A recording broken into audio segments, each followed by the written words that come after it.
Hello, everyone. This is the meeting of the Midtown Redevelopment Board, December 13th. December 13th? Oh. And now we do have a quorum. I'd like to welcome everyone here. Thank you for coming out. I appreciate it. We have a pretty short agenda, and we have some minutes that we don't have. On November 8th, November 29th, meetings from planning boards and workshops.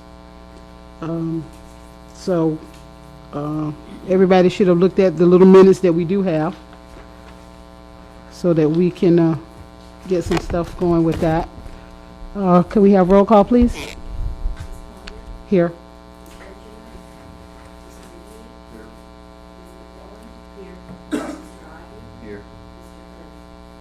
Yes, sir.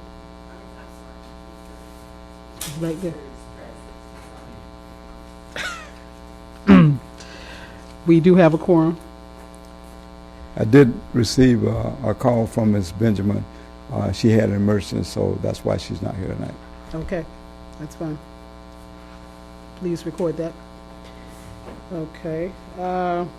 We need approval of the workshop minutes for November 15th. That's in your packets, everyone. I need a motion. Okay, I have a motion and a second. All those in favor? Aye. All those opposed? Okay, the minutes have been approved for November 15th for the workshop.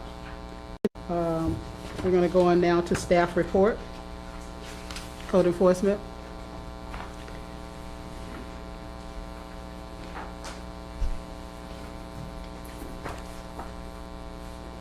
Good evening. Good evening. Hello. Everybody speaking to, excuse me, everybody speaking to the microphone, please.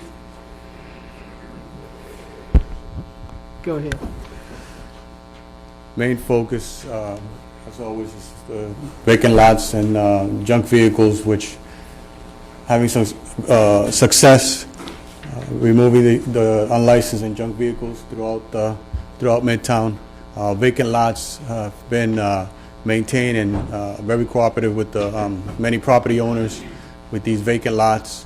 A lot of lots that may be overgrown a bit are city-owned property lots, and I'm working with Brad on getting that cured. Junk and debris is down to a minimum. We try to keep that maintained and working the areas of Martin Luther King and Orange, the main roads, and as well as last month, the interiors of the streets from South Orange to Shady. So we are continuously working that, trying to keep the properties that have been cut by the property owners maintained. So now with the new, with the winter coming through, so hopefully these lots are not blossoming as quickly as the summertime or the spring. Any questions? Board, any questions? Yes, Madam Chair. Yes, go ahead. I received a call from a resident, Mrs. Sonia Collins Frazier. She wanted to be here tonight, but her father's 96th birthday is this evening. But we talked at length, and she lives on Garden Street between Mary McLeod Bethune and Oak. And her first concern is what has to be done to have the speed bumps installed on the road, indicating that there's a speed table. Because she said it's become a cut through for BCU students and people coming from one side of town to the other. And it's just unbelievable the rate of speed that the people travel. I would assume that would go to the police department and traffic. But her major concern is on a street where there are 10 houses. Of the 10, only 3 of them are occupied. The rest of them are houses that are boarded up with the no trespassing warning spray painted on them. And what has happened, people are using the back of these houses to make sales and sleep and do other, criminal activity. There are only 3 houses occupied on that street, and all of them are boarded up. But her main concern was, although the property owners are securing them and they're boarded up, they're blighted. The paint's fading, the yards grow up. She has to call and call. Eventually they get torn down. And she has invested a lot into her home, the landscaping as well as the home, and she wants to know what can be done when property owners don't rent the property, but they do what they're supposed to according to code, but it does not keep the neighborhood vibrant. She also stated that in our packet where they tore down those apartments on College Park Drive, there are a lot of people they're parking there now, almost turning into like a little hangout.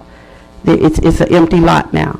So people are getting off and parking, and she wants to know what could be done.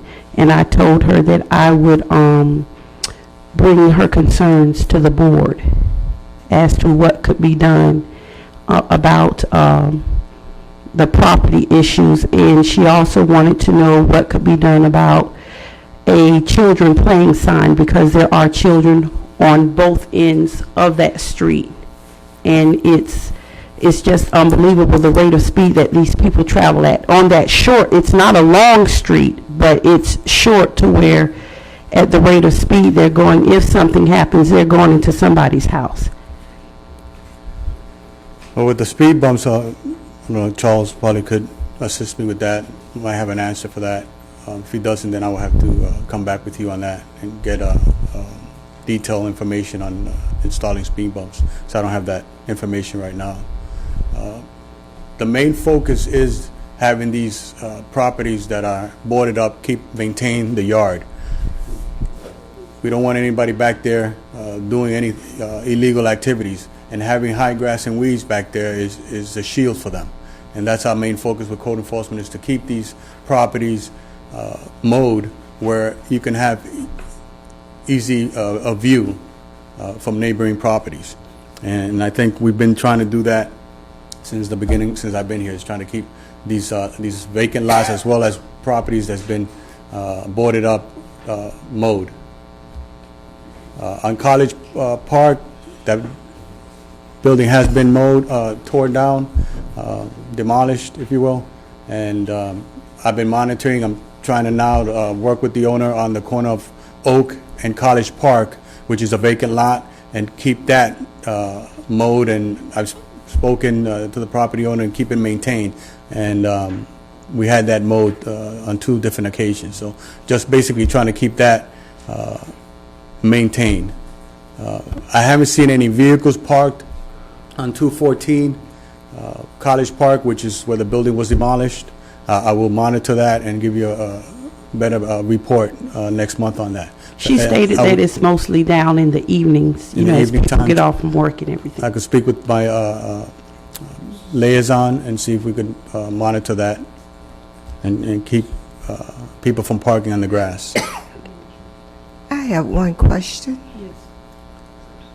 What is the rule of residents of people parking on the wrong side of the road? Well, they'll get a ticket from the police department if they park. When? As soon as the police pass by, they give them a ticket. I wish I could give them a ticket, but I can't. Well, I guess the police department, if the police department would, police officer sees them parked on the wrong side of the road, they will get a ticket.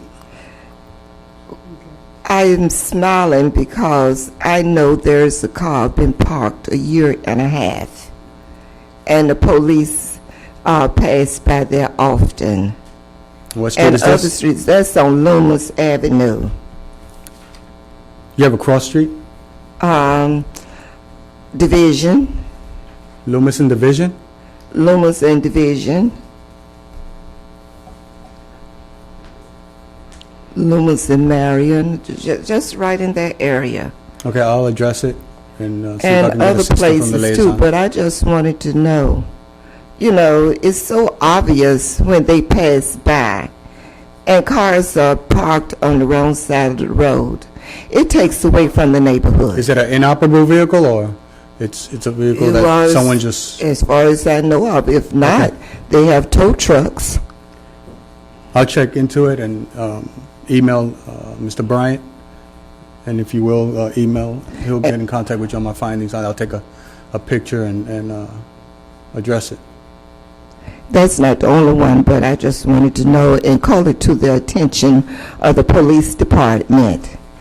In Midtown, cars are parked on the wrong side of the road. Other parts of the city, you don't see them parked on the other side of the road, the wrong side of the road. Thank you. Okay, any more questions, board? I have one. As I sit and go through this, and my pet peeve is city property that you send someone out to cut, and after they cut it, it still looks bad because they don't clean by the street, or is this, everyone can look at this, you don't number these, so I don't know what page it's on. Address. But this, it just looks nasty, it looks bad. And I've complained about this to you for a while now, and I was hoping that Hector would be here, but I guess I have to call him. It doesn't make sense for it to look this way. Okay? If you're gonna cut the grass, and you're gonna let it go on the street, does everybody understand what I'm saying? On the street, the cut grass in the street and where you drive, why can't you blow it? Why can't you tell the people to blow it? And I'm talking about city property. I'm not talking about somebody's yard, but I'm talking about city property. Why is it that it has to look worse than it did when you cut it? That doesn't make sense. And this looks terrible. I mean, to you, it may look great, and yeah, it's not up past my knees, but it still looks tacky, and it shouldn't do that. Where is this located on MLK? That's that vacant property before you get to the, what's that store? Is that that's not the J store, what's that? Quick and Easy. That vacant property? Wells Lane. Yeah. Okay. And it should look better than that. And that's a half-butt job of cutting the grass. Because you didn't get outside and it's all over the street. You know, you need to do better than that. You need to let them know that we're not happy with that. Sure. If it was private property, you are supposed to cut the right-of-way. So we expect that from the city also. And now you didn't go over this list on El Dorado Street. What's going on with that? You didn't go over the list. It's a corner of El Dorado and MLK. It's an inoperable vehicle Yeah, that was removed by the property owner. okay. The vehicle had flat tires, it's inoperable, unlicensed, and owner was cooperative and removed it.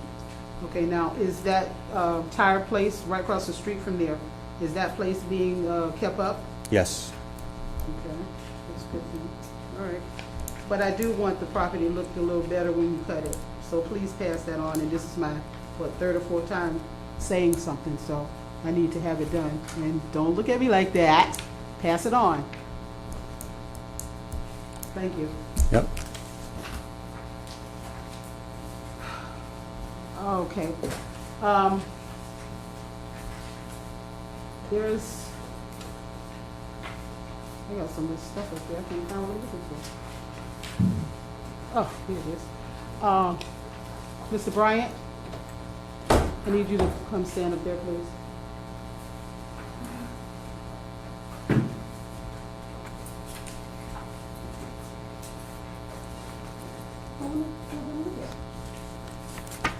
Mr. Bryant, this is my last meeting as chair and as a board member, and I'm very sad about that, but life goes on. But I wanted you to know how much I appreciate all that you do for this board and all that you do for me. And so we have this certificate of appreciation that comes from the board to you.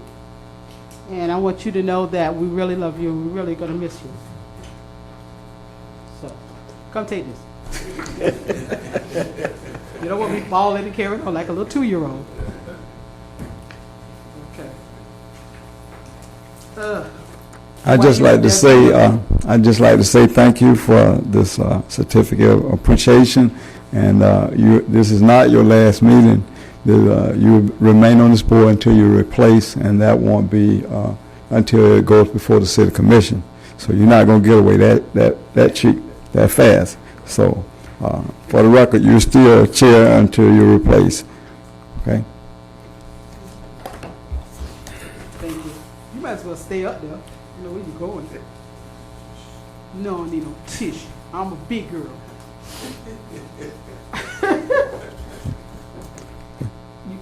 Hey, action item.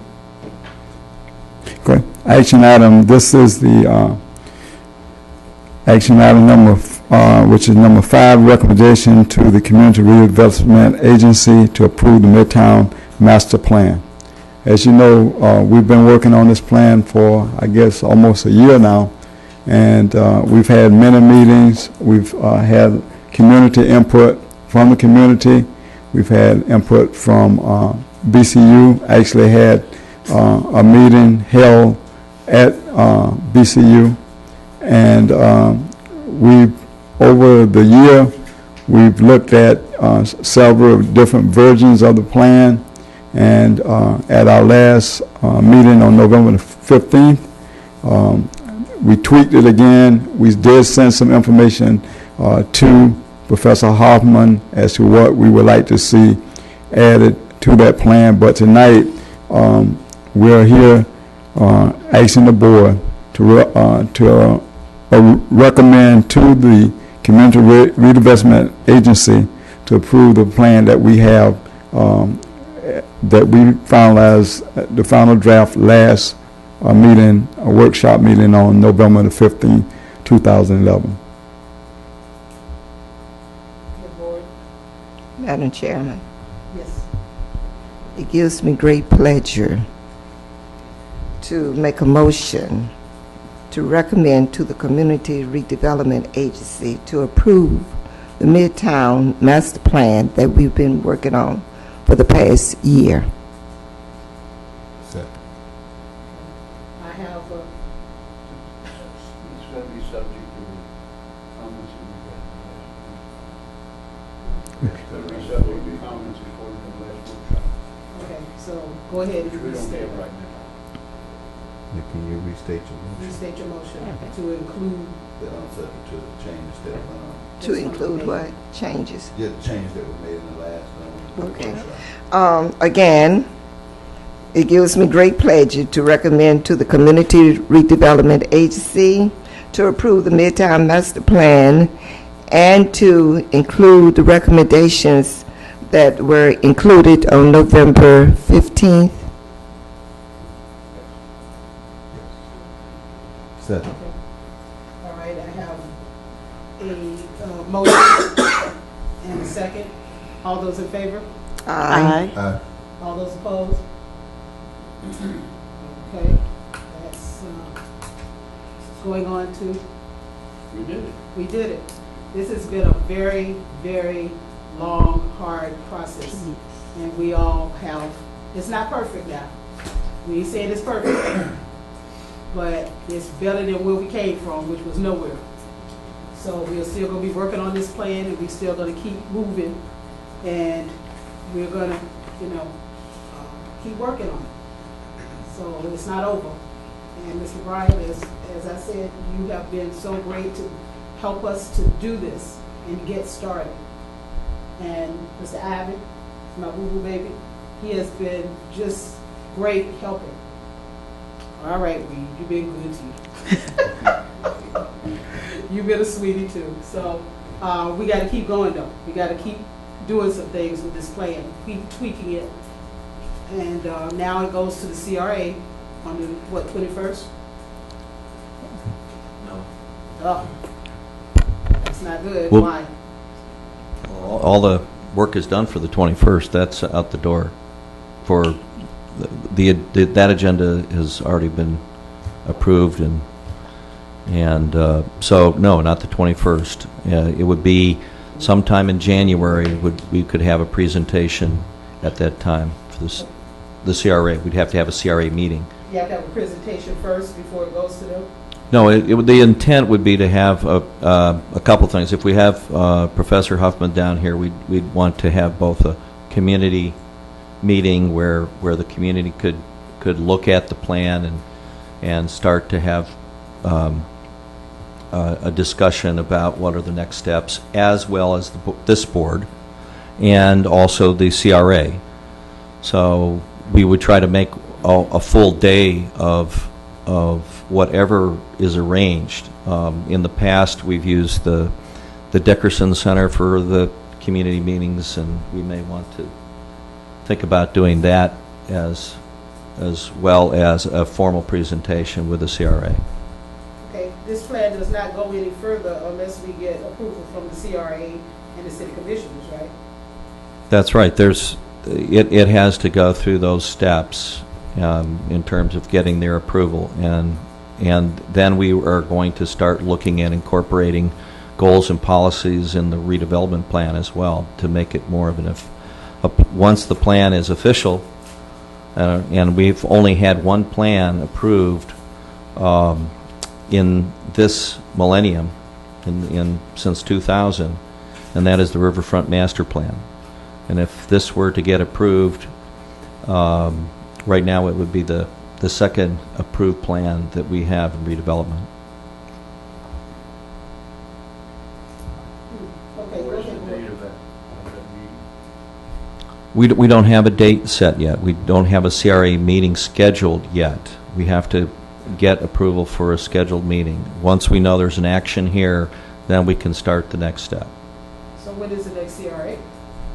We typically do CRA business on every month, so the intent is to ask for that opportunity to be in January. Ken, you got some questions? I'm sorry, step in.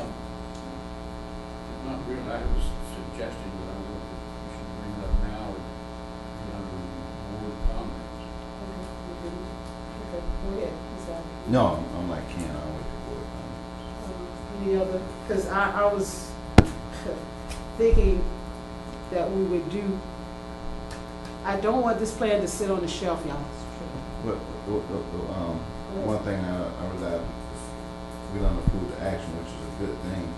But like anything else, this was the first step, and there's different levels that has to be taken in order to get it. But we still have to go through, like I say, not only the CRA, we still got with the Clarion being rewrote, with the different steps dealing with the comprehensive plan. It's a lot that has to be done, but this is a start that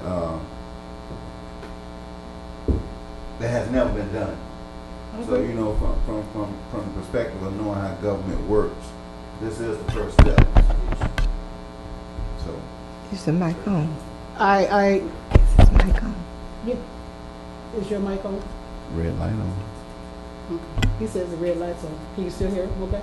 All right. I understand that, but I don't want it to stall, and it seems like we're being pushed back and pushed back and pushed back, and I'm not going to have it. So know that whether I'm in this chair or out there, I'm still going to be pushing for this plan because I think it's a good plan. Yes, we got some things to work out, but I'm not going to let it sit on the shelf. So you'll be seeing my cute little face every day at your office going, hi, because I want this plan to function. And I want us to make sure, no matter who comes on the board, that the plan functions for all of us. Because this is a good thing for all of us. You know. Denise, did you have something to say? I'm sorry. Okay. All right, so we have decided that it's going to go to this, it's going to go now to wait for the CRA, right? Or city to. Yeah, the CRA City Commission, same people, and I think the question will be put before them as how they'd like to have that come forward, and when can we get all the people around this, when can we get Professor Huffman down here, and we'll make those arrangements. And the intent is for us to try to make that all happen in January. In January, not Yes. March. January? Yeah, I don't want to wait till March. Okay. There's a lot to do here, I think. Yeah. Yeah, A lot of steps. And we're going to, if we don't start now, Yeah. we're going to miss the boat with Clarion. Yeah. So we need to push.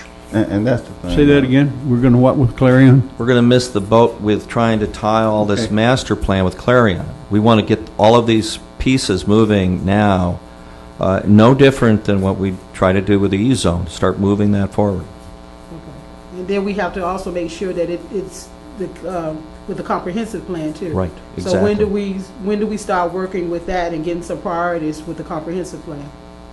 We start scheduling that now. We start looking at all the pieces. We've met with the TRT Okay. again today, the technical review What do they team. say? Well, they still, I think, owe us some some additional comments, correct? Yes. I wasn't in the entire meeting, but I think we still Yes, they have do. more work We to do. we have some comments from them, but they still owe us some more comments. And Professor Hoffman is aware of what they said? Yes. Okay. Go ahead. The one thing we, Madam Chair, I think we need to really make sure of is, like you said, I don't think the plan will sit on the shelf if we continue to follow up, whether it's telephonically, verbally, or come down face to face. The thing that I sit back and when we looked at this whole plan from the time we started to now, I think it's one of the greatest accomplishments that I've seen in the city and in the history of Midtown to even get this far. So I think at this point we should turn it over to staff like we just did on the recommendation and let them take it to the different levels that it needs to be taken to, especially dealing with making sure things met with the Clarion. And that was, in my opinion, dealing with the workshops where we had some good input from, the community. When Attorney Merrill made a good comment about making sure all these pieces fit together with the upcoming from the different initiatives going on. I think that's what Charles them will start getting into, making sure that everything is marrying up. I don't think it'll be dead, but I think it's we started. The train is moving, and I just think we've done a great job, and I give my hats off to you for pushing it and getting something done in our community that we can look forward to, or our kids can look forward to.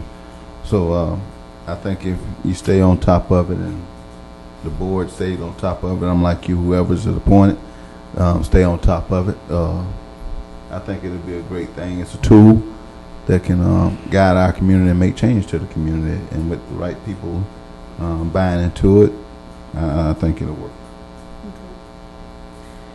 Okay.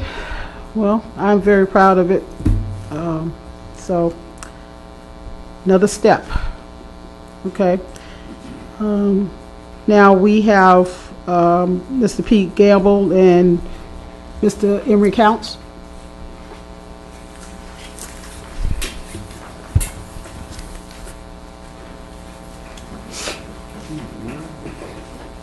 That's something just, no. Good evening, Board, Good evening. Mr. Chair. We're here tonight just to... Oh, I'm sorry. Who am I? Emery Counts. I'm Economic and Community Development Director for the City of Daytona Beach. And I'm Pete Gamble, currently the Executive Director for the Housing Authority until the 31st of this month. But I'll have a new position, which will be the CEO of the Daytona Beach Housing Development Corporation. Oh, whoa. I think they kicked him upstairs. He's like the think GM. We are working with Daytona Village Apartments. That's development that has been in the news several times. And we think it's appropriate that we start early with this board, because we're getting to the point where we're going to start to look at the models and the layout of that redevelopment. So rather than wait down the line, we wanted to come to you and say, hey, listen, this thing is happening. As it develops further, we'll be bringing ideas and renderings to you so that we get your valued input. So with that we just want to let you know that what we're doing, and just kind of introduce ourselves to you. Mr. Gamble, anything you want?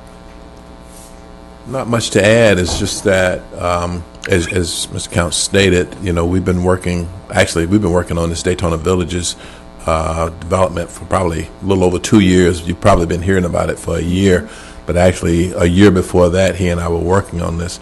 And we're just looking to improve the area. And we have some initiatives in process to possibly get some money to do that improvement. We've already submitted an application to get some funding from the state to do that. So we're just looking to improve the area, if you will. If you've got questions, be glad to answer them at this point. Board? I'd just like to say I commend you on saving that area to where no one else was allowed to come in and monopolize on it. And I know it will do great for that side of International Speedway in that little hub that's almost forgotten.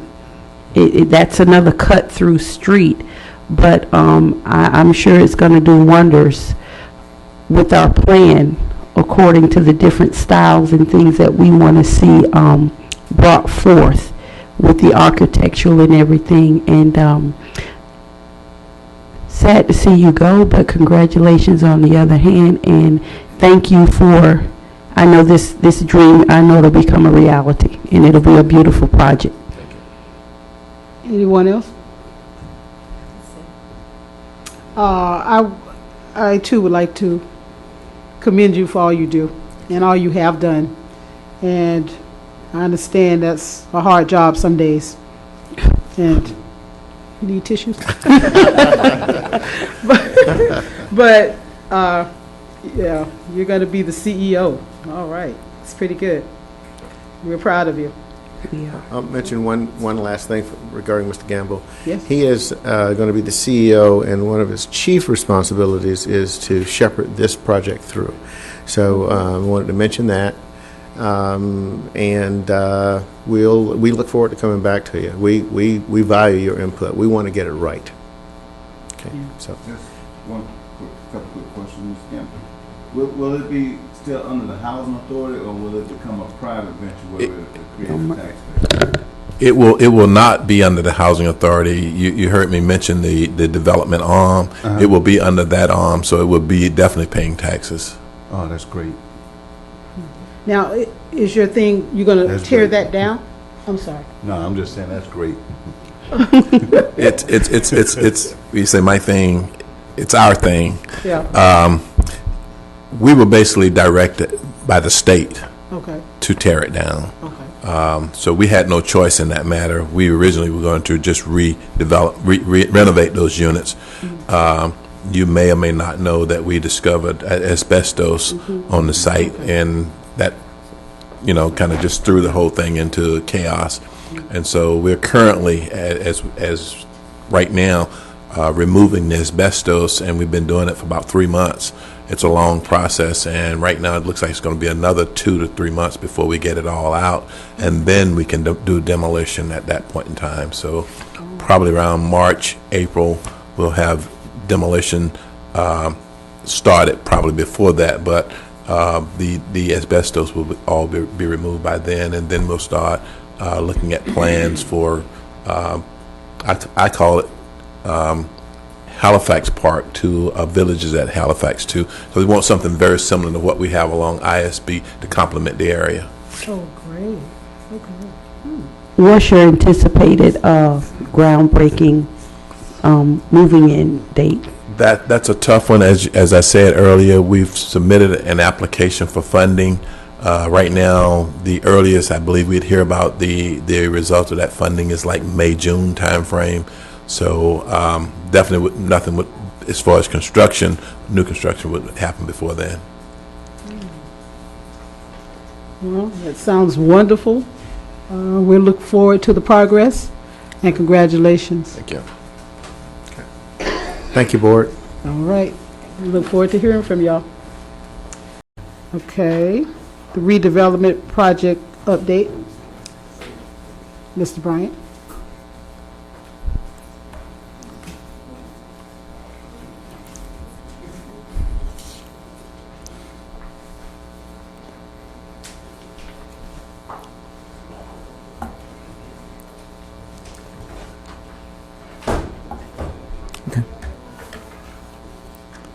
Good evening again, board. Tonight, I just wanted to give you some updates on some of the projects that we have in the area that we've been working on. I know Officer Lopez mentioned 210 College Park Drive. As you can see in the picture, the next picture, it shows that it's in process of demolition. It has been completely demolished. It's been seeded and has already received past inspection from the Permission License Department. So that particular eyesore is already gone. I know there was mention of cars parking on that property. Police Department has been notified. They've also been notified of illegal activities in the area. So I know they're working on it. I don't know where they are in the process. I know at one point they parked the big RV over there and left it for a couple of days. And it's constantly on the corner of right there on Martin Luther King, and I think it's the 600 block. That open field there, they park there pretty much a lot because of that area.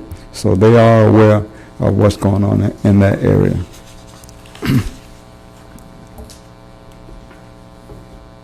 The next property is 536 George Street.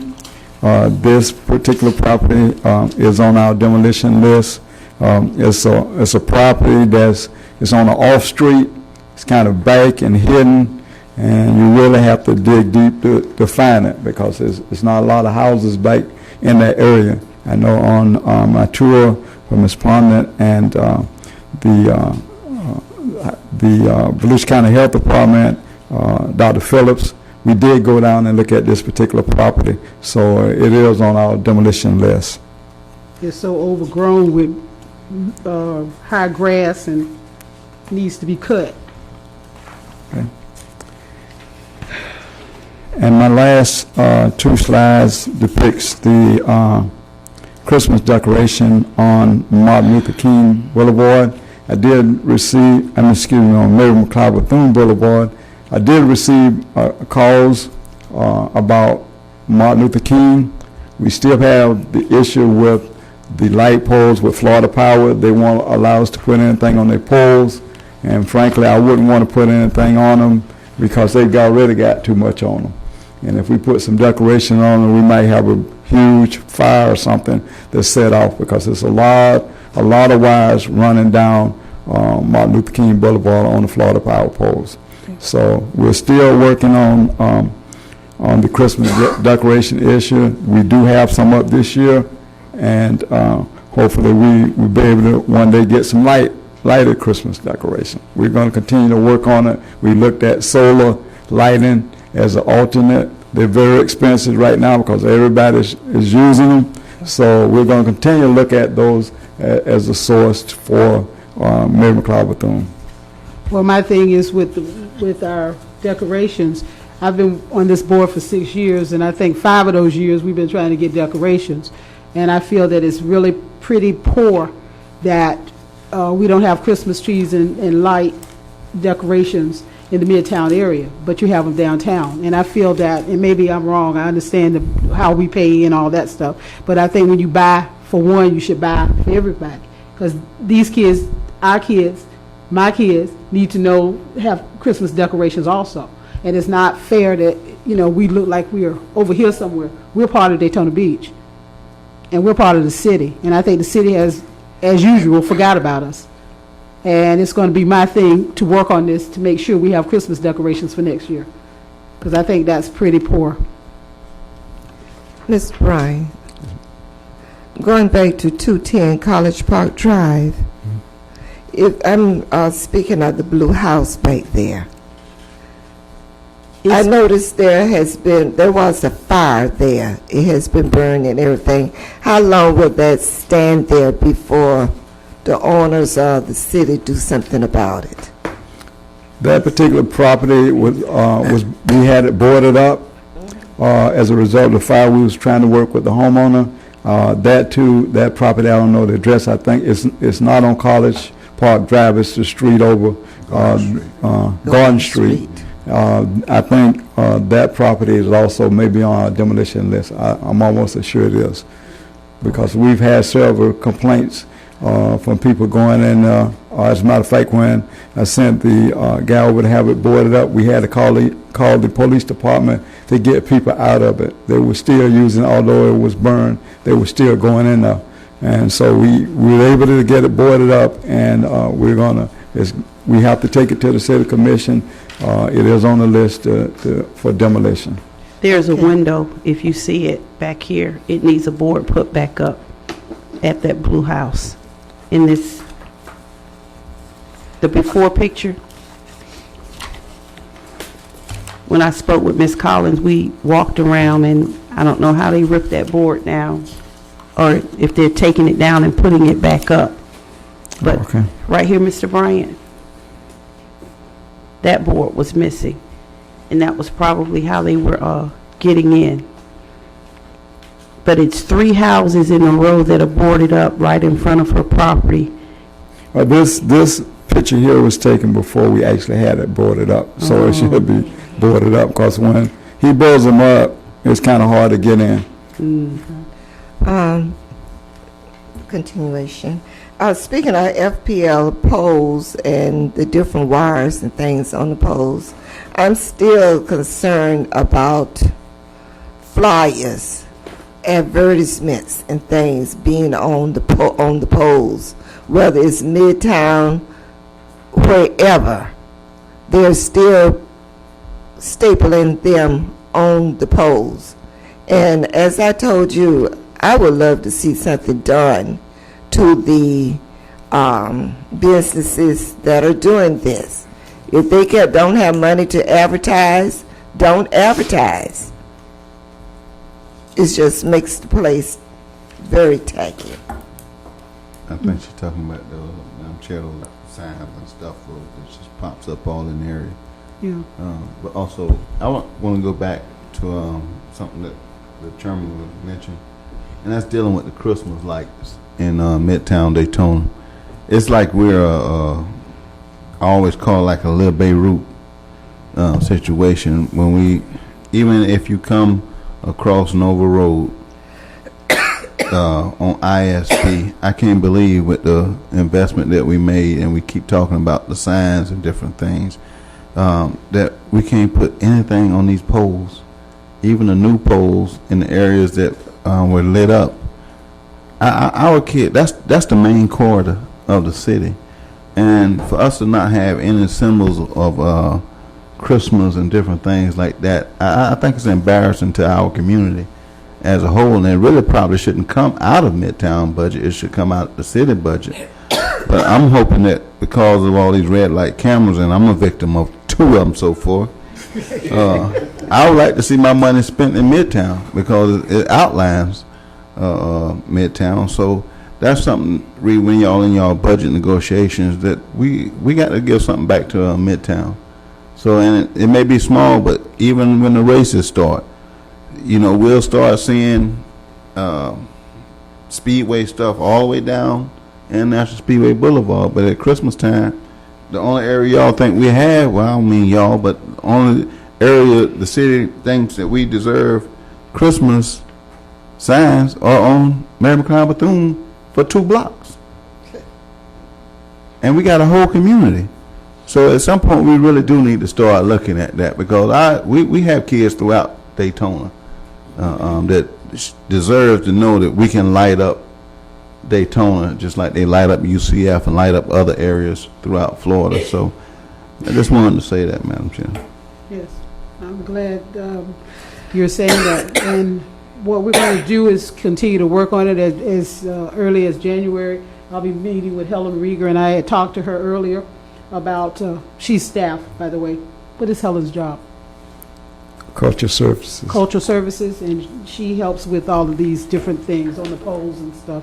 And so I did call her and try to get her to talk about getting some Christmas decorations. And I'm going to have to go down there and sit with her. And we're going to have some good talkings. So we're going to get some Christmas decorations for next year. So we're going to even have to hit up the mayor or somebody, because we need to get some Christmas decorations. And it doesn't make sense for it to look like this. It's so dark out there, you wouldn't even know it's Christmas time. And that's not right. It shouldn't be that way, you know. And we have plenty of open spaces that Christmas trees and decorations can be placed. Yeah. So, Number one, the police station. Number two, Dickinson Center, the old police station. That's Midtown, Dickinson Center. And further down, MLK Boulevard. Other places in the city, we have places to place Christmas trees and there's lights. city property also, they could be put. That's what, you know, it's city. It needs to be city. Because you can get them for other places. You can get them for Midtown also, you know. So, But they have quite a bit of property since they buying up everything. okay. Any other questions?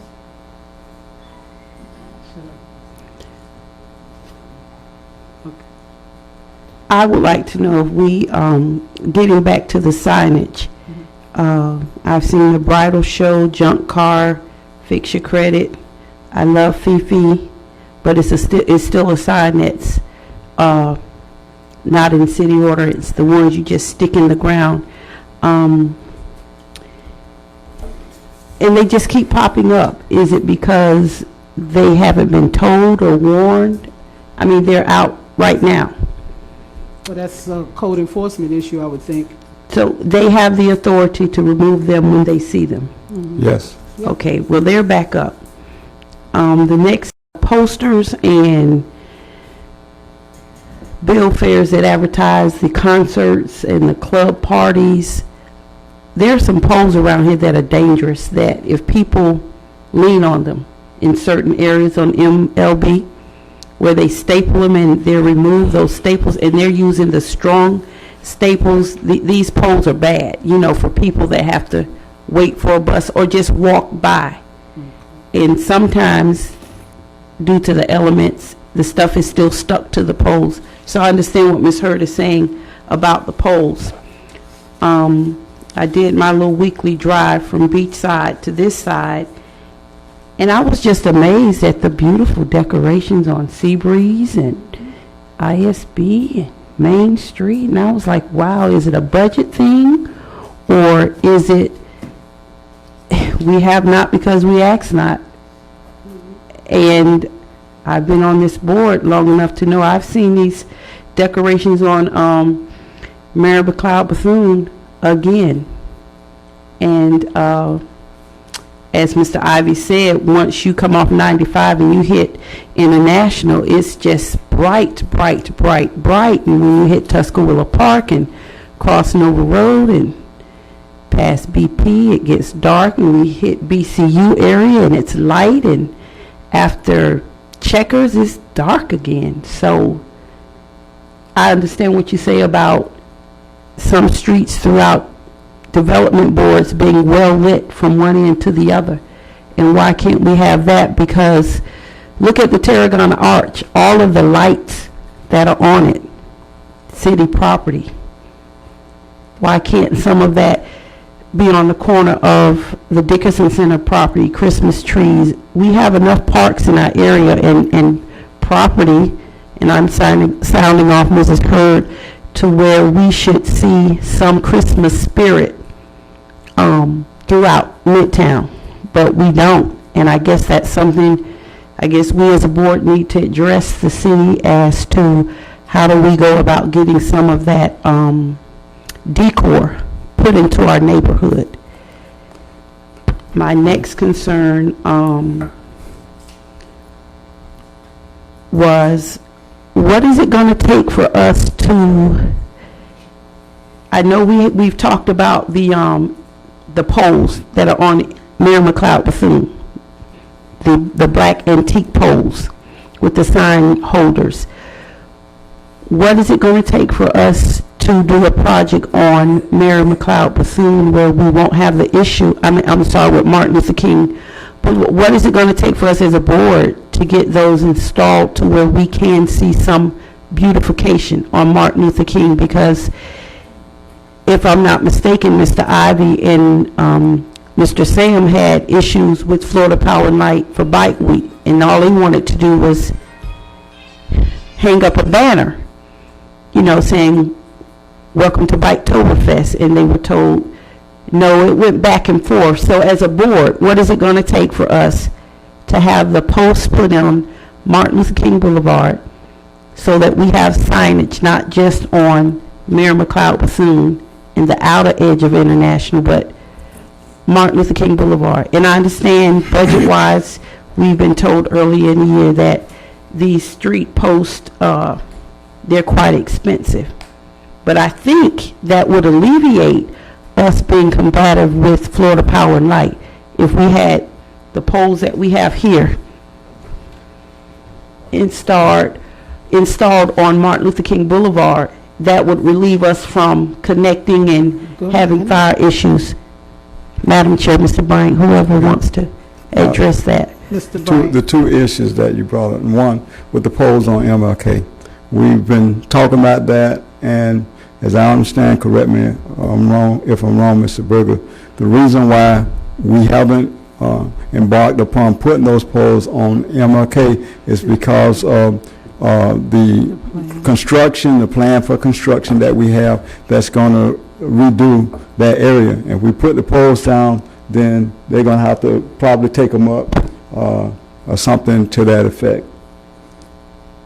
We would have to build in the entire infrastructure, separate circuits, transformer, lights, everything to begin with, and we would have to pull that back up when we start the construction project on MLK. And I can't, we can't say when that's going to be. I could be here, 3 years from now. We're all still waiting for the grant that's going to help us start Orange Avenue and MLK in that area. It'd be nice if we had a grant writer to help. So I'm saying that until that project happens, the only other answer is to try to put up and spend money on the lights now, and with knowledge that we'd have to take them out when we start, But there's so many streetscape other project. different things, like Ms. Hurd was saying, and like Denise was saying. We got so much property.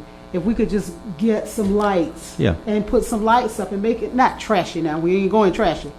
But we want to put up some lights in different areas and make it look Christmassy. Yeah, and I think one of the things, like on MMB, we can't even put lights up there because we don't have the type of light poles that you can do that. And and we have that problem all over the city. There's no accessory or enough power for most of these to be lit.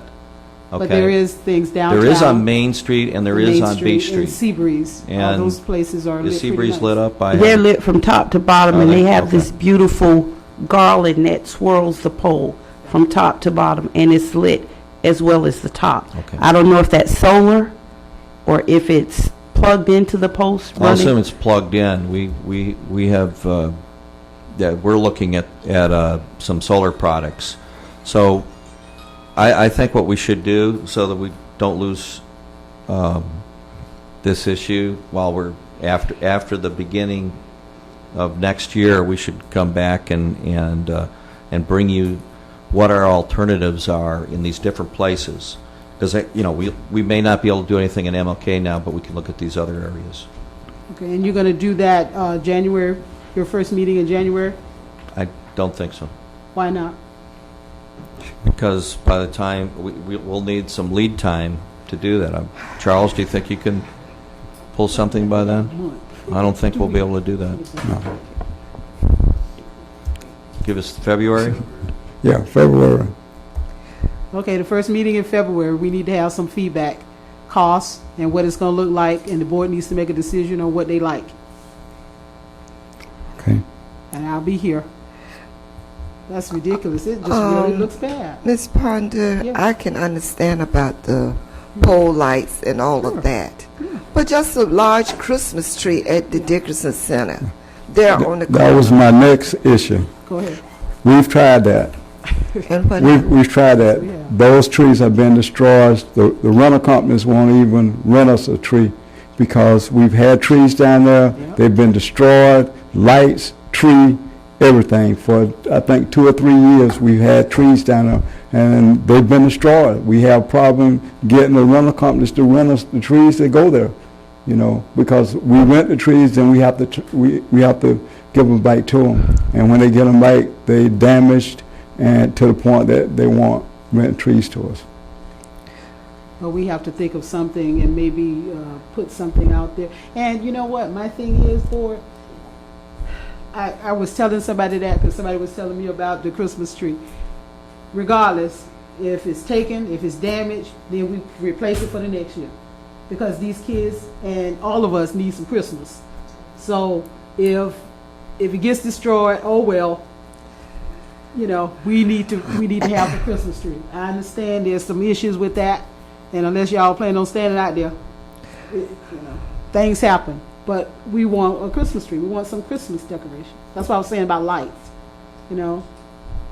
And so that first February meeting, why don't you come over here so you don't have to break your neck? We're gonna see what they break back, what reading them breaks back. Okay, and so we can see what we can do with that.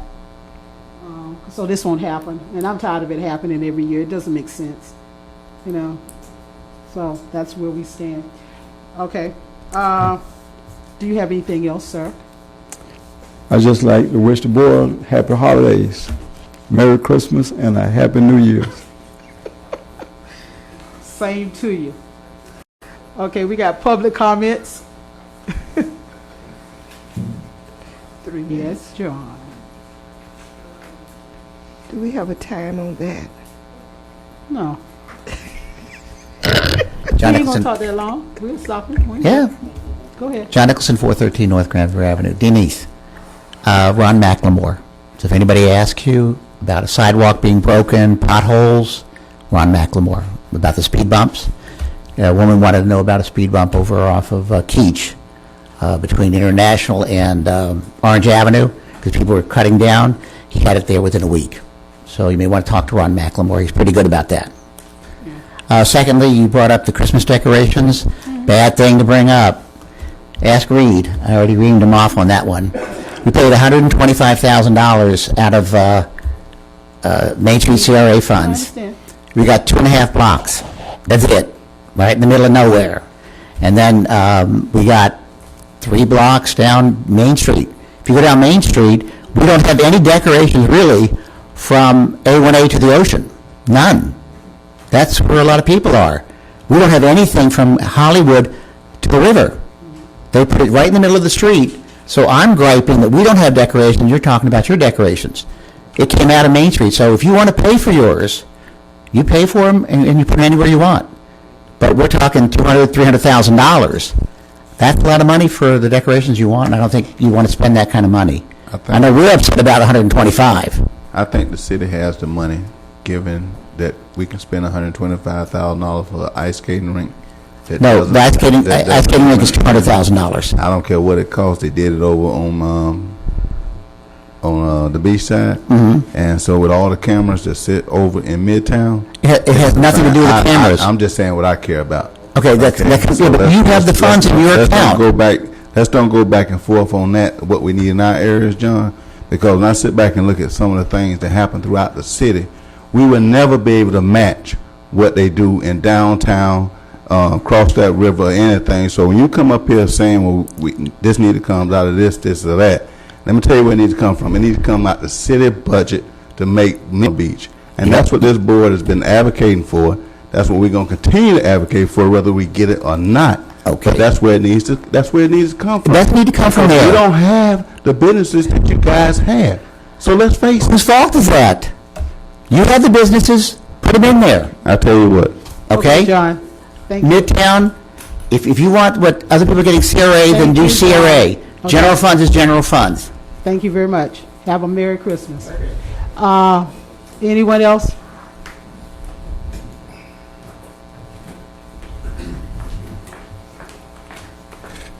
Ethan Johnson, Volusia County Health Department. I have a brief statement from the Office of Tobacco Prevention. Tobacco Prevention. The Volusia County Tobacco-Free Partnership and the Office of Tobacco Prevention is committed to establishing a tobacco-free environment by advocating for policy changes and educating local decision makers about the impact of tobacco on all of our lives. Through our Tobacco-Free Partnership Initiative, we have explored a number of tobacco-free policies and partnered with many organizations in an attempt to create a true tobacco-free places in Volusia County. Our overall goal is to have a tobacco-free Volusia County.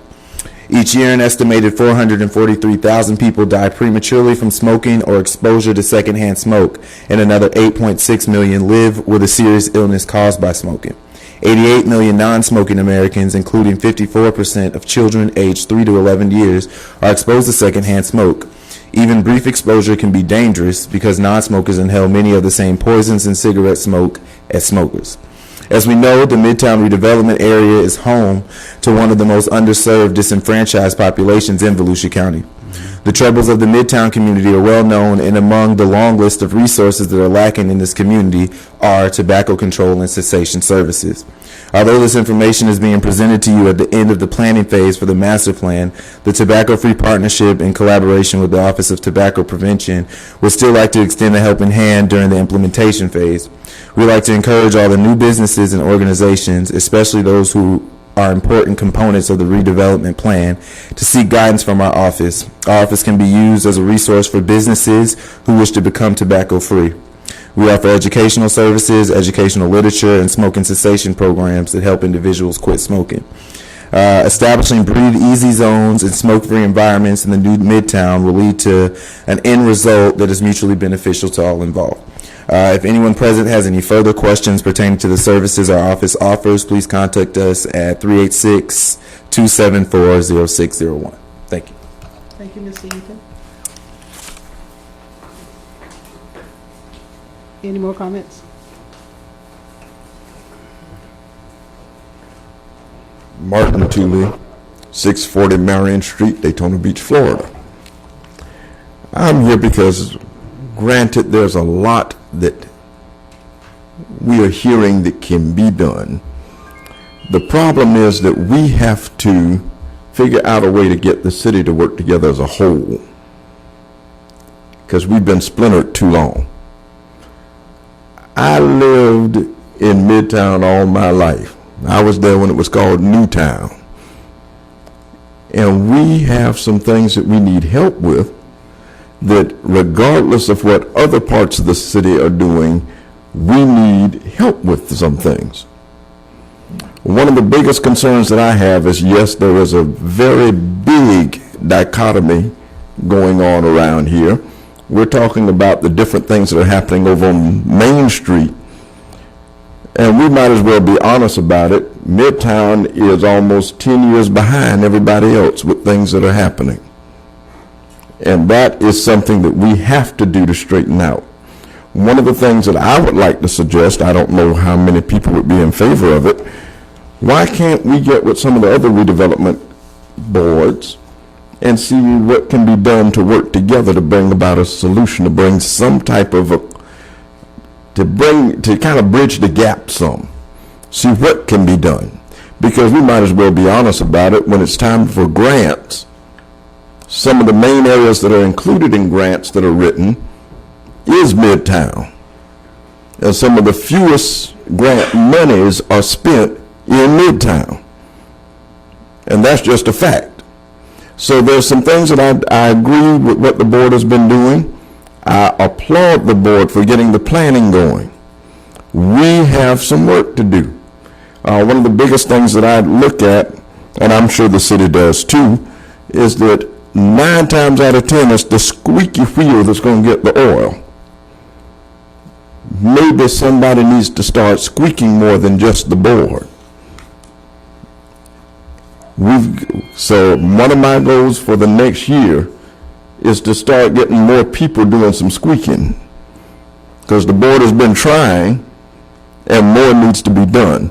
But I do salute the board. I understand that officially this is supposedly the last meeting, but until everybody is replaced, it's not. Okay. And I do want to applaud the board for what they have done. They've done a marvelous job, and we need to get everybody to come in and push this on through so that we can continue to see progress in the area. Thank you. Thank you. Anyone else? Good evening to the board. Pierre Lewis, 130 South Franklin Street. This week I received my new electronic newsletter about the e-currents, and I think it was the second article. I've mentioned to the board that I talked one time before about the municipal Wi-Fi. And the second article that was on there was the city offers, Daytona Beach offers free Wi-Fi for the entire Daytona Beach area. I think that's how it was quoted in there. But then I went to look at the access points that were there. And when I looked at it, yeah, of course, it said that it was in the Beach Street area down to, I think it was Orange Avenue to ISB, and then from, I believe it was Seagrave until the Beach Street area. Now, I've looked at municipal Wi-Fi's before, and I know where the city lies. From what I see from a scientist standpoint, that wasn't considered citywide. The first time I remember when the Wi-Fi came in, the Wi-Fi, and I looked at the access points that were there, it was right along the beach side. I've talked about that before. It was where the hotel industry was there. Now, my point is this. There are a lot of numbers that they can use for grants to write for a municipal Wi-Fi.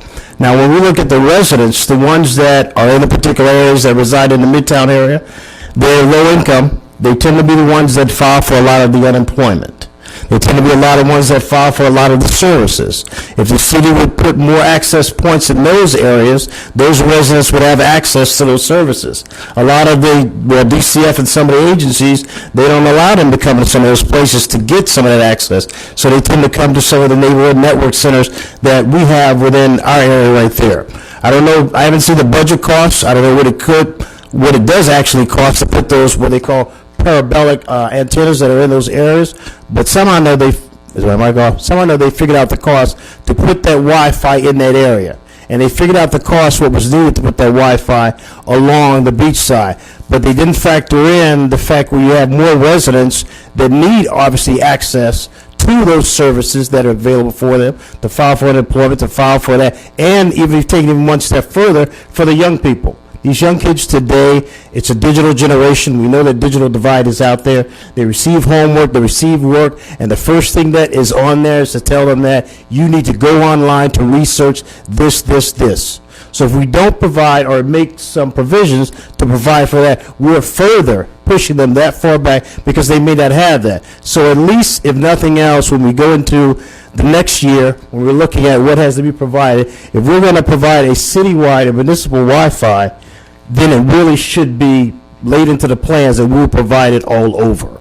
And I appreciate the costs when Mr. Bryant was talking about, I understand about the Christmas tree, and I've seen that they say it's been destroyed before, but my thing is that we still have to work towards still giving those kids something that's there. Because at some level, we get to the point of accepting and saying that just because it's been destroyed before, we won't push forward towards that effort to do something else. Because I think in our area, sometimes we accept that.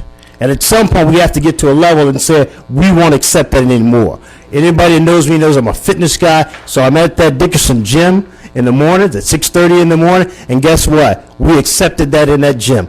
That gym is atrocious. It is all of the equipment that they decided to throw away somewhere, the pads, there's springs that's out, that treadmill doesn't work, all of the weights are all pushed together. You can't even work out in that place. And if the board is working with the health department, as I've seen, and they're talking about health issues, a healthy environment, a healthy lifestyle, well, part of that starts in your fitness too. So that gym right there, it's at the Dickerson Center, you can't even, well, you can work out there, but you're plunged like sardines. And for a guy like me that works out, then we can do a lot better job at that gym that's at the Dickerson Center.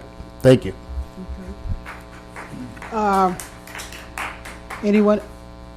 No. Okay. But I think that is going to be addressed. Yeah. Come on. That's going to be addressed here. We've been working with Pastor Butts, and that's going to be addressed. And we keep pushing for that too. A lot of things that this board does, a lot of people don't really know about, but we're fighting all the time to get things better in our neighborhood. And you may not know it, but we're on the job and we're doing something, trying to do something about it. The Wi-Fi that's here, you know, we brought that up. This board brought that up, and yes, we got to get them. You know, it's an uphill struggle. You got to get them to put it in the neighborhoods where it needed, because they'll just put it anywhere. So we got to get it, keep pushing it up the hill. I'm sorry. Go ahead. Sorry, good evening, Ms. Pond in your cabinet. Yes, I'm Donna Cooper, 427 Ellsworth Street, Daytona Beach, Florida. I would like to speak on this Christmas tree issue.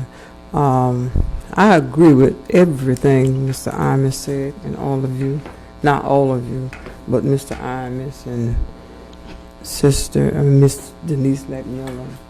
And I just have a problem with people always, the city always coming up with complaints about what we do, what we don't do.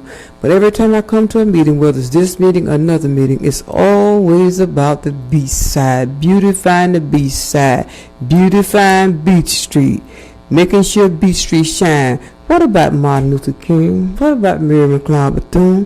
What about us? We have been left behind. We are 40 years behind. And something has to be done with it. And I know you board members has been working diligently and working hard. As Ms. Fonda says, we have to push, but we have to push until something happens. That means we cannot give up. Because, you know, we have always accepted whatever it has given us, but it is a time for us now to step out and say, we want what we want to. And we want it now. Not 2 years from now, not 3 years from now. Because we're always waiting on something. We're always in line. Why should we have to wait in line where everybody else is passing us by? Not being racist, now take this and understand what I'm saying. Any other race can come in here and ask you for something, you're going to give it to them. Pass it. But when it come down to Midtown, when it come down to the African Americans, you got to wait, you got to wait. We're tired of waiting. I'm tired of waiting. And I'm not that old, but I'm tired of waiting. So as I said, I thank you, the board, for working as diligent and as hard as you have been working, and everyone has been working with you. And I pray to say church and state, but I'm always prayerful. And I pray that you all get something done in this time while we can see it and we can enjoy it and know that it happened because of the hard work that you put forth to get it done. Amen. Amen. Thank you. Thank you. Anyone else? Yep. I'm sorry. Peter Lewis, 130 South Franklin Street. Another thought I had wrote down that somebody mentioned about the vacant lots. The ones I guess my question is, does the city still own certain parts of those vacant lots that code enforcement are saying that some crime activity happens in the back? They're dark. Remember the gentleman from code enforcement says they notice that there's a lot of crime because the areas are dark, they're vacant lots, they happen in the back of these boarded up houses. My point is this, is that with a wireless network, you could have IP-enabled cameras.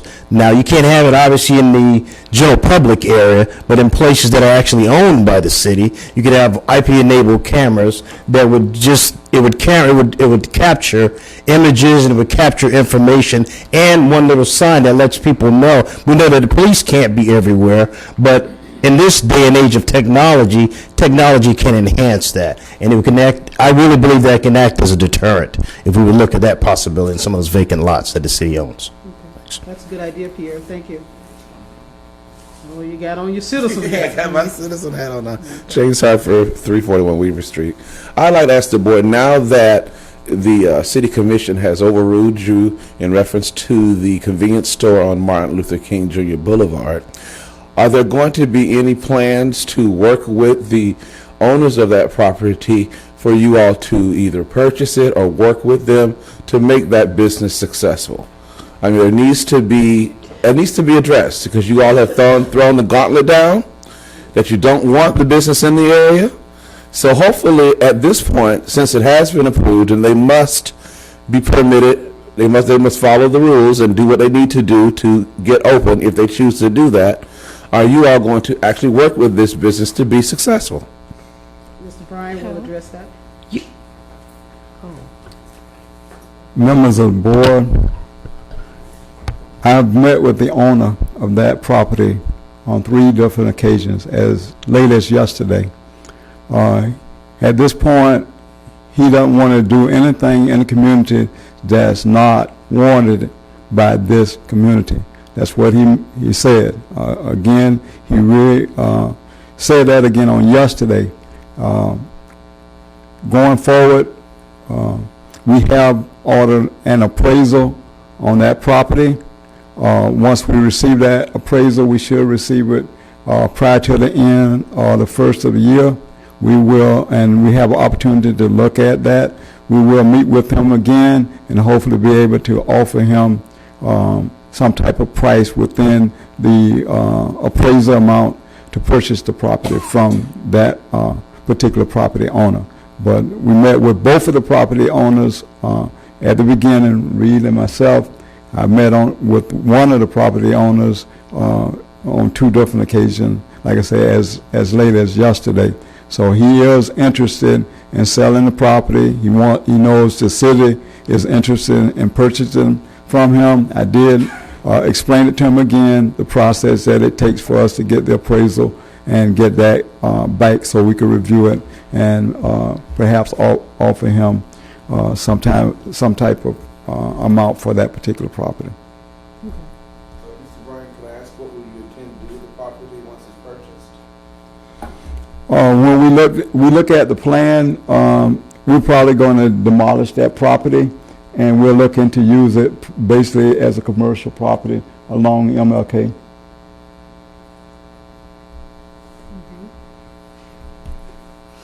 Okay, anyone else? Before Ethan come, I'd just like to applaud the Volusia County Health Department and the things that they're doing in the community. They really stepped out, and they're doing a lot of things in the Midtown area. I think last Saturday they had a cleanup around Tier T. I know it was just outside the Midtown area, but I know they've got some other things planned. We're looking at a major cleanup within the Midtown redevelopment area. I sat on the committee that they have. We've been doing a lot of things with Suzanne. I see she's here tonight, and other representative from the Volusia County Health Department. So I applaud them for stepping up to the plate. They every time I've contacted them, asked for assistance, I've been able to get that, and I just want to thank them publicly tonight. And that's actually why I wanted to come back up here. I wanted to thank Mr. Bryant, Mr. Lewis, Ms. Camille Brown back there. They all were present at the cleanup last Saturday. It was actually around Mr. Bryant, the Child's Academy, that area. And we actually picked up about 45 bags of trash, the big gallon trash bags, the big black ones, and then a few tires, a lot of other stuff. And the neighborhood looks a whole lot better, but there's still a whole lot out there. And one of the things we are also talking about possibly looking in is getting a group to adopt that area, but it went really well. And there was actually another cleanup on the 17th, which was in conjunction with Midtown Eco Village down Keat Street, and we picked up a lot of trash there too. I just wanted to put that out there. Yes, I wanted to say thank you to the health department and Camille and her family. You guys have been doing a heck of a job, and we really appreciate all that you have been doing. Suzanne back there trying to hide from me. I didn't see you, but but it's wonderful that you all do that. And Mr. Bryan, as always, helps do everything. We can't make it without him. Anyone else? Good evening, Camille Holder Brown, 218 Carl Brinkley Circle, Daytona Beach, Florida, 32114. I don't know if you all know about Smoothies and Movies, this event that we're going to be doing in Daisy Stocking Park. All right. Daisy Stocking Park. Great.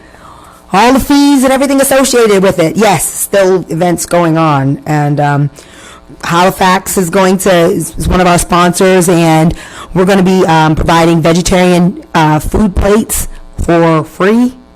It's like a vegetarian soul food plate that we're going to be giving, and we're going to also have free smoothies.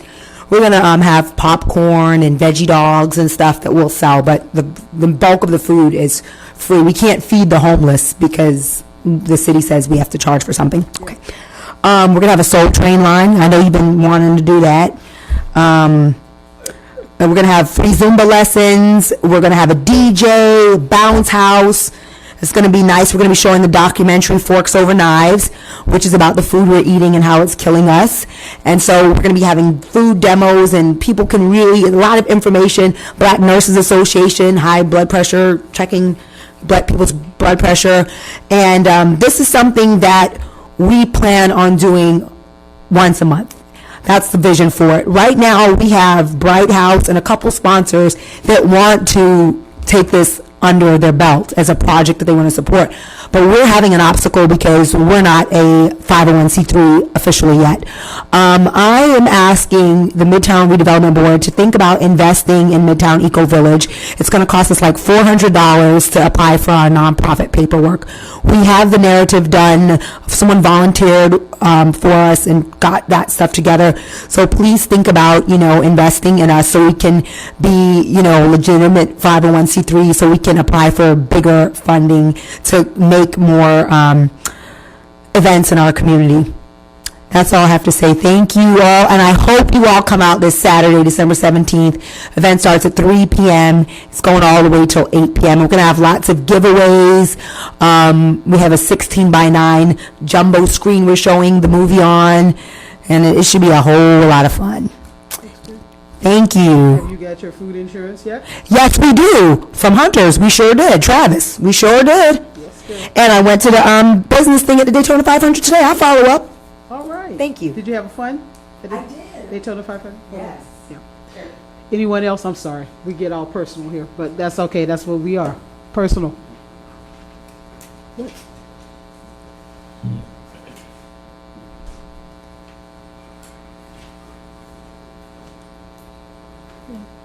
Soon as she say her piece. I'm back.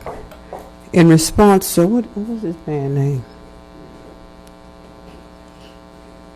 In response to the gentleman that spoke earlier that told us that we wanted a Christmas tree, that we ought to buy our own Christmas tree, but we did not buy the lights to go up in our area. The money was found for that. There's no lights that I can account for over on the beach side. So where did the money come from? We pay taxes, we suffer, we struggle, but our money goes on whatever the city want to spend it on, but not what we want. So I take offense to what you have said. So since we have to find our money to get us a Christmas tree, you help us find that money. All right. Board comments? Is everybody going to say their piece? Okay. Go ahead, board. Yes. Let Ken say his little piece. He's got to go. Okay. Okay. Thank you. Charles, get there. Pierre. Mr. Johnny don't have Flake, I nothing. believe is his name. You, Flake. Yeah. Yeah. Charles, we had a long, drawn-out experience with Mr. Klink and his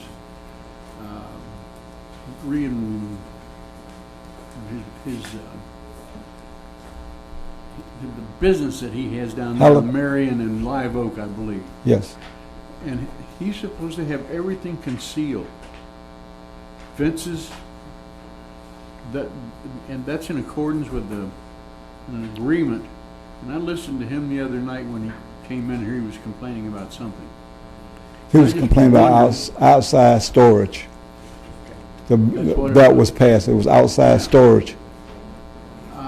Would it be possible for us to look into what the agreement was and to go down there and see if he is abiding by that agreement? That's a code enforcement issue. I know he's been a special magistrate before, and the last one I was at that he was there, they found him in compliance. They did? So, yeah, the special magistrate board. Compliance with what? With the issues that were presented to them as regards to the big containers that were being set outside. We worked out with him years ago. Yes. I think what he was complaining about, ordinance that was recently passed by the city commission, I think that went forward, and not allowing them to have outside storage. And that was his big complaint. I know he just purchased a property on Orange Avenue, and I think that was one of the biggest complaints that he had. I know we've been dealing with the problem on Marion Street for a while, but like I said, at the last special When magistrates. he mentioned outside storage and stuff, it just raised the hair on the back of my neck. Well, it's different types of outside storage. I know I was at a code board meeting this morning, and I think it was a boat they considered outside storage. Anything that's left outside like that, in his case, it would be the containers that he's leaving that's full of garbage and debris that he's taken from a site that he's working on. Okay. I know that was one of several issues that he had. The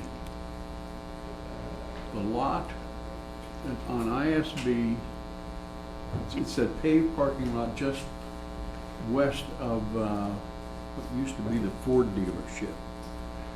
It seems to me that there was, if my recollection is right, and this goes back a while, that the storage of automobiles on that light, particularly on that lot, particularly those, it was based on taxi cabs. There's a building back there that Reva, supposed International. there was a certain number of cabs that they need to put in that building. Right. And one of the agreements was that they would not be putting those vehicles on that lot, which is fronts on the street. And I don't remember the language of what that agreement was, but if you could look into that one as well. Sure. Yeah, I know what you're talking about. Yes. Yeah.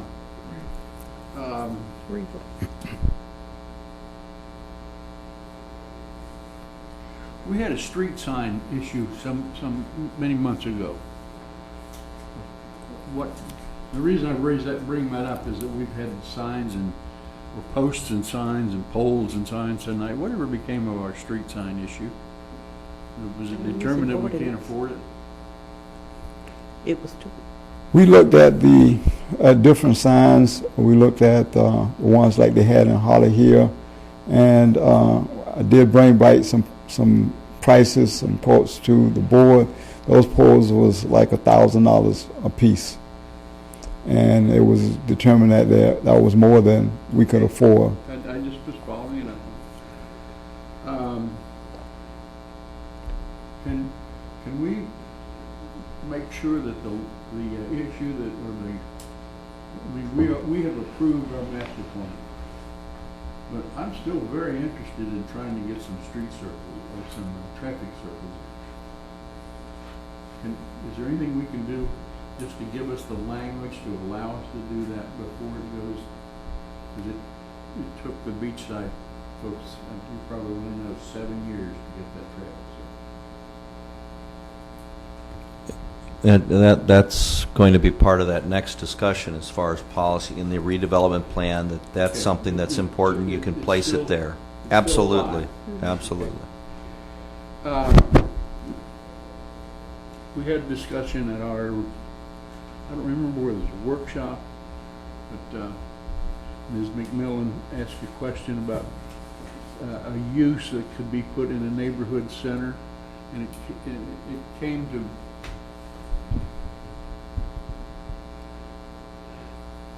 we'd all like to have all the services possible in these neighborhood centers that we're talking about, in our neighborhood center. But the reality is that a lot of the uses that we'd like to have cannot be that far off of a main and heavy trafficked fairway. I would like for us to consider maybe we need 5 subcommittees, one for each one of the community centers, so that they can begin to tell us what they need because of their proximity to it, and we can tell them what is likely will happen. And I just offer that as a suggestion because. And then my last item. Merry Christmas, everybody. You too, Ken. We had a good year this year. We'll have a great one next year. Yes, we will. Thanks to you and all you do. Forgive me, but I have to go. Yes. Ms. Secretary, will you just mark that he's excused? Thank you. Ms. Pat, do you have something that you want to say? First of all, I would like to say I have enjoyed being on the board and looking forward to continuing to be on the board to make a difference in the Midtown area. There are plenty to be done, and yes, the wagon that makes a lot of noise will get the job done. So I agree with Mr. Tooley when he indicated that we need to work a little harder on some things, get more people involved. Mr. Bryan, I forgot to ask Hector about one thing. And will you please make a note for code enforcement? I guess I need to go to the code enforcement meetings to learn more laws and everything, because you were taken away from the community when trucks, delivery trucks, big A&J mobile trucks are parked in the front yard on the corner of Fremont and MLK. Most of the time, 2 trucks are parked there, and they don't belong to her. And if they're not parked there, they're parked to the left side of Fremont going east. I mean, if they're in business and don't have any place to park these vehicles or what have you, they're going to have to find some other type of business. It is taken away from the neighborhoods. And basically, that's it. And I'm going to continue to report these things. I guess you say little things don't matter to some people, but they do to me. Also, Mrs. Ponder, I have enjoyed working with you. I continue to look forward to working with you, whether you be sitting on this board or in the community. We will be calling on you to assist us. We do need that person with the mouth. I have a mouth too now. Don't get me wrong, but we have enjoyed working with you. You have done many things that people do not understand or know about. You have stuck your head out and continue to lift up the community. Mr. Bryan, I have enjoyed working with you through the years. I first started working with you at Camel Middle School, brought you in as one of my representatives on Career Day. You remember that? And here I am still with you. So the chemicals must be good. I would like to say Merry Christmas to everybody, Pierre, John, Donna, all of you. Merry Christmas, have a prosperous New Year's, and just believe that it can happen. Thank you. I'm going to start off that if we had to write a Christmas list, what I would want for Midtown. And my first wish would be that our master plan continues to move through the process smoothly, with the city being sincere about our wants and goals.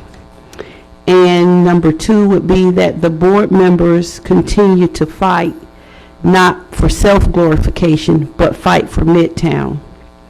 And number 3, continue our fight for Midtown so that we become a thriving redevelopment area just like the areas that surround us. Number 5, my granddaughter was in a parade in Ormond Beach Saturday night. They had over 125 entries. It was not a car parade. I'm talking floats, bands, they put on a parade. I was hurt that every week I checked the paper that there was not a parade in Daytona Beach. But Port Orange had a parade, Holly Hill had a parade, and Ormond.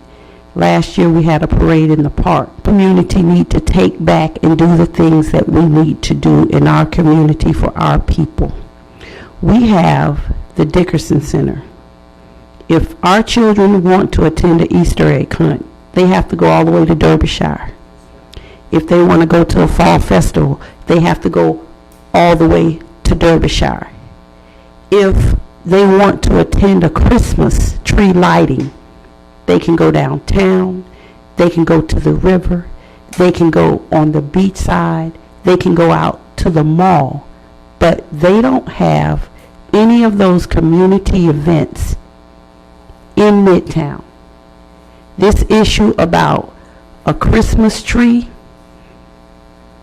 I always say we have not because we ask not. We are so stuck on money that sometimes I think we need to just get out of that box and let that pride go and say, as a community with 52 convenience stores and 39 churches, why can't those community people see the need that we see and we come together? And even if it's a parade around Martin Luther King, Orange Avenue, School Street, back to the Dickerson Center, it's a parade, a Easter egg hunt. It's a beautiful lawn, a lighting of a Christmas tree. It can be done. We can do anything we want to do. If we stop someone that had to take us before the city because we didn't want something in our neighborhood, we can put forth the effort to do the things that we say we want done. Ms. Ponder, when I first met you, you made a comment to me through public speaking about the flood because you didn't know what I was thanking the city for. But it was my first experience dealing with the city. But I was always told when you're given something, say thank you.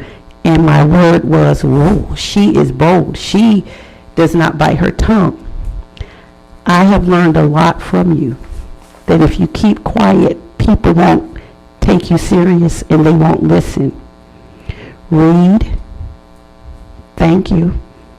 I know you've been punched from this side of the dais many times by Ms. Ponder, but it's for her love and thirst. And I appreciate all of the comments that you take back. But as I say, meeting after meeting, I really want you to report to them that we're not going to just sit down. We're going to fight until we see our master plan into fruition. Ms. Lathan, thank you for your quietness, but when you speak, you bring clarity. And Mr. Bryant, thank you for all the reminders and just keeping us informed on what we need to do.